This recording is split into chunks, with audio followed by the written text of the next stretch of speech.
Students, ISC 12th class Hindi काव्य मंजरी का एक कविता आज हमने ली है। और आज हमने लिया है महाकवि तुलसीदास जी के पद। आप पिक्चर में देख रहे हैं महाकवि तुलसीदास जी की विनय पत्रिका से लिया गया एक पद है। हम उस पद की चर्चा करेंगे, लेकिन इससे पहले हम महाकवि तुलसीदास जी का एक परिचय जानते हैं। महाकवि तुलसीदास जी भक्तिकालीन सगुण धारा के श्री राम भक्त कवि थे। भगवान श्री राम के अनन्य भक्त थे। महाकवि का जन्म उत्तर प्रदेश के बांदा जिले के राजापुर ग्राम में 1532 ईस्वी में हुआ। पिता आत्माराम दुबे, माता हुलसी, पत्नी का नाम रत्नावली और गुरु का नाम बाबा नरहरिदास। कहा जाता है कि राम भक्ति की प्रेरणा इनको अपनी पत्नी रत्नावली से प्राप्त हुई थी और उसी के बाद इन्होंने राम भक्ति में अपने आप को लीन करके अनेक महान ग्रंथों की रचना कर डाली। इनके प्रमुख ग्रंथों की बात करें तो रामचरितमानस, जो आज प्रत्येक हिंदू परिवार में श्रद्धा और सम्मान के साथ पढ़ा जाता है, विनय पत्रिका, जानकी मंगल, हनुमान बाहुक, दोहावली, गीतावली, कवितावली, विनय पत्रिका इनके प्रमुख ग्रंथ हैं। महाकवि का देवलोक गमन 1623 ईस्वी में होता है। भगवान श्री राम के प्रति इनकी जो भक्ति थी वो दास्य भाव की भक्ति थी। इन्होंने स्वयं को अपना भगवान का दास मान करके भगवान श्री राम की भक्ति की थी। तो पद है विनय पत्रिका का, जिसमें भगवान श्री राम की दयालुता, उदारता और महानता का वर्णन तुलसीदास जी ने किया है। पद को शुरू करते हैं। जाऊं कहां तजी चरण तुम्हारे, जाऊं कहां तजी चरण तुम्हारे, काको नाम पतित पावन, जग कही अति दीन प्यारे। कौनो देव बड़ाई विरधित, हटि हटि अधम उधारे। खग मृग व्याध पसाण विटप जड़, यवन कवन सुर तारे। देव तनुज मुनि नाग मनुज, सब माया विवश बिचारे। तिनके हाथ दास तुलसी प्रभु, कहाँ अपनों पोहारे, कहाँ अपनों पोहारे। जाऊं कहाँ तजी चरण तुम्हारे। पहले पद की व्याख्या देखते हैं। जाऊं कहाँ तजी चरण तुम्हारे।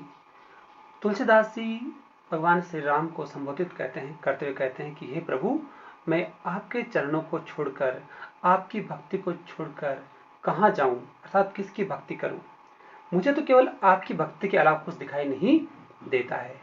जाऊं कहाँ तजी चरण तुम्हारे, आपकी भक्ति को छोड़कर, आपके चरणों को छोड़कर कहाँ जाऊं। आपके सिवा मुझे संसार में कोई भी नजर नहीं आता है। आप पतित पावन है। काको नाम पतित पावन जग। इस संसार में किसका नाम है? कौन ऐसा है जिसका नाम पतित पावन है, अर्थात जो पापियों का उद्धारक है, जो जिसे दीन दुखी अत्यंत प्रिय है, ऐसा कौन है? हे प्रभु, ऐसे केवल मात्र आप हैं, केवल आप हैं जो पतितों का उद्धार करते हैं, पापियों का भी उद्धार कर देते हैं और आपको दीन दुखी अत्यंत प्यारे हैं। मैं आपको छोड़कर कहाँ जाऊं। कौनो देव बड़ाई विरधित, हटी हटी अधम उधारे। ऐसा कौन देव है, ऐसा कौन देव है जो जिद कर करके, हट कर करके अधम से अधम प्राणी का उद्धार कर देता है। ऐसा कोई भी देव नहीं है जो जिद करके अधम से अधम प्राणी का उद्धार कर देता है। हे प्रभु, केवल आप हैं, केवल आप हैं जो हर प्राणी का उद्धार कर देते हैं। इसके लिए उन्होंने उदाहरण भी दिए। किस किस का उद्धार किया? खग का उद्धार किया। खग कौन? गिरिराज जटायु। गिरिराज जटायु का उद्धार किया। जब लंका का राजा रावण माता सीता का हरण करके आकाश मार्ग से जा रहा था, गिरिराज जटायु ने रावण से युद्ध किया। रावण ने उनके पंख काट दिए। कटे पंखों से वो धरती पर गिरे। उसी मार्ग से सीता जी खोज करते करते जब श्री राम और लक्ष्मण जी पहुंचे, तब सारा वृत्तांत गिरिराज जटायु ने कह सुनाया। भगवान ने गिरिराज को अपने हाथों में लिया। सारा वृत्तांत सुनाने के बाद गिरिराज ने अपने प्राण त्याग दिए। भगवान ने गिरिराज का अंतिम संस्कार अपने हाथों से किया। खगराज का उद्धार हुआ। मृग, मृग कौन था? रावण का मामा मारीच, भगवान के हाथों से मरा, उसका उद्धार हुआ। व्याध, व्याध का, व्याध कौन? वाल्मीकि, वाल्मीकि का भी यहाँ प्रसंग आता है और यहाँ भील जाति की महिला जो भीलनी थी, शबरी थी, उसका भी जिक्र आता है। पाषाण, गौतम ऋषि की पत्नी अहिल्या का उद्धार किया। विटपजड़, आंवले के दो जुड़वा पेड़, विटपजड़ आंवले के दो जुड़वा पेड़ थे। ये कुबेर के दो पुत्र थे, नल कुबर और मणिग्रीव। कहा जाता है कि नारद मुनि के शाप से ये ब्रज प्रदेश पर आंवले के दो जुड़वा वृक्षों के रूप में पैदा हुए। भगवान ने जब उनका उद्धार किया तो कैसे किया?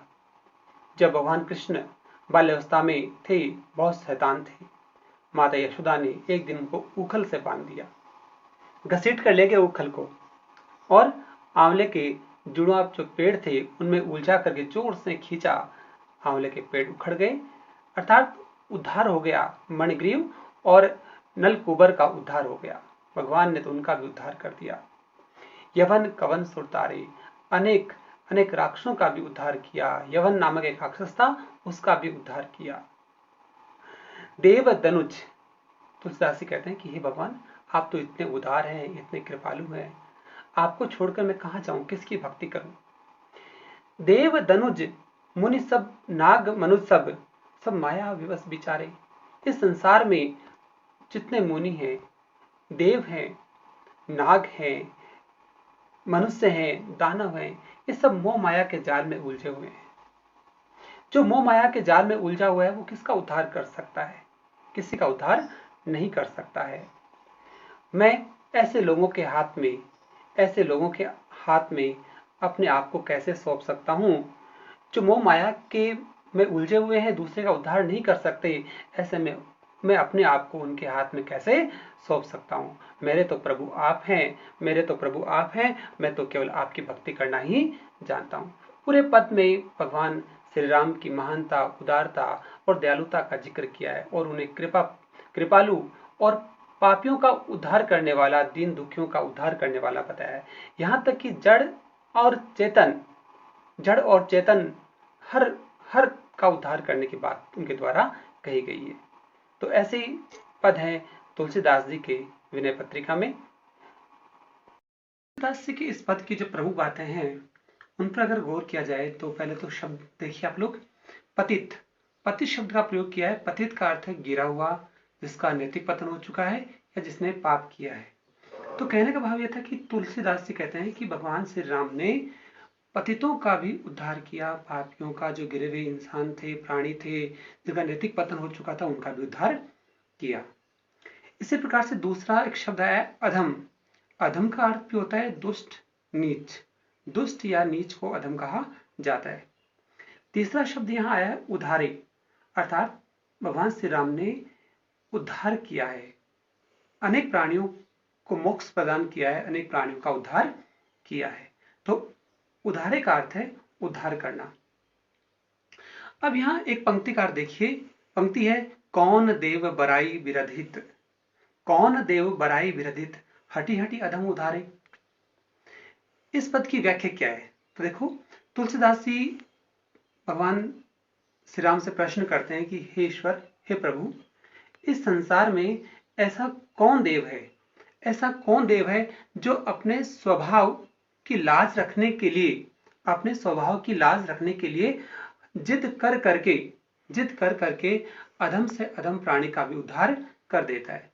अर्थात ऐसा कोई भी नहीं है संसार में जो अपने स्वभाव की लाज रखने के लिए बलपूर्वक अधम से अधम प्राणियों का भी उद्धार कर देता है। ऐसे केवल मात्र आप हैं, तो ऐसे में मैं आपके चरणों को छोड़ करके कहां जाऊं।